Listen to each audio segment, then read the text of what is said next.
Marami ang nangangambang baka na-hack ang kanilang social media account kasunod ng malawakang outage sa Facebook at Instagram kagabi. Sabay-sabay kasing na-log out ang maraming Facebook at IG accounts. Nasa frontline ng balitang yan, si Justin Punsalang. Down ba ang Facebook at Messenger? Anong nangyayari? Kabi-kabila ang post ng mga netizens sa X kagabi matapos di ma-access ang kanilang Facebook, Messenger accounts at pati Instagram. Ang iba nga, na-log out pa. At nang subukang mag-login, ayaw naman. Marami tuloy ang kinabahan na baka nahack na sila. Gaya na lang ng jeepney driver na si Edwin na Facebook at Messenger ang gamit na pang-contact sa pamilya sa probinsya. Kala ko nga nahack nga eh.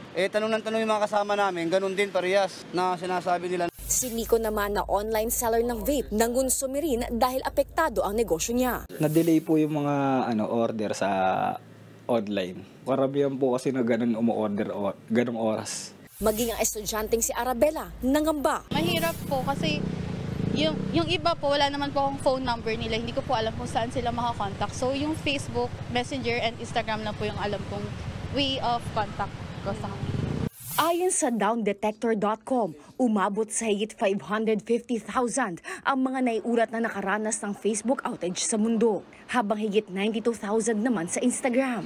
Ngayong araw, balik normal na ang operasyon ng naturang social media apps. Ayon sa kumpanyang Meta na may-ari ng social media platforms, tumagal lang ang outage ng halos 2 oras. Paliwanag lang ng Meta, nagkaroon sila ng technical glitch.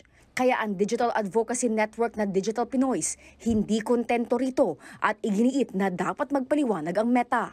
Kailangan din daw tiyakin ng kumpanya na walang impormasyon ng users na nakompromiso. Pero tingin ng isang tech expert, wala namang dapat ikabahala ang users. As of now, yung mga information, nagpo-point out na walang cyber attack na nangyari.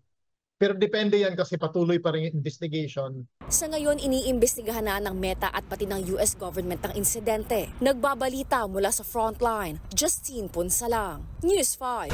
Mga kapatid, Lucy Cruz Valdez po, maging maalam at may pakialam sa mga napapanahong balita sa bansa. Tumutok at mag-subscribe sa News 5 social media pages.